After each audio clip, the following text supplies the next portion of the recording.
The decision by government to spend billions of shillings in taxes earned from the recent sale of Tullow oil shares to Total and Sinnock is being treated with suspicion by some lawmakers who fear oil revenues are being spent without a clear legal framework to manage them.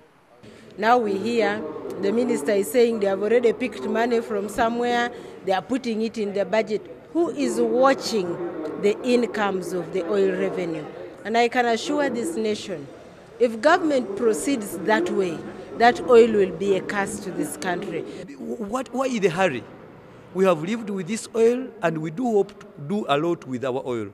Why are we hurrying? And in the process we are messing up everything.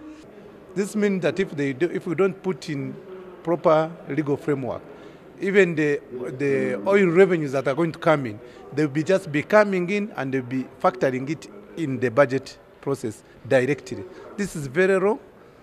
However, Minister of State for Finance Ruth Nankabirwa has allayed the suspicions, saying the money is not oil revenue. She says it's capital gains tax that accrued from the sale of heritage oil wells to Tullow Oil and more recently, the oil production deal between Tullow Oil and Total and Sinnock. You can't call it money from oil. No, it is money from a transaction, business transaction.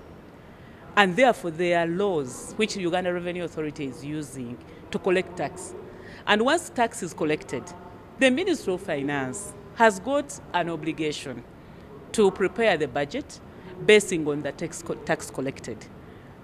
The capital gains taxes totaling over $900 million have been factored into the coming budget and will contribute up to 9.2% of the total. The concerns were raised in Parliament today as government presented an official statement on the recent developments in the oil sector.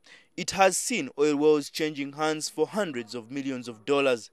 Ruemiaga South MP Theodore Sechikubo kicked up a storm when he alleged that key ministers have received kickbacks from the multi-million-dollar transactions in the oil sector. Reports came out that there is already personal aggrandizement, in a sense that ministers are already taking cuts out of the oil deals. To my dismay, these ministers have decided they kept quiet about it. Energy Minister Hilary Onek vowed to sue those attempting to tarnish his name. I've taken the matter to my lawyers, so my lawyers are handling it.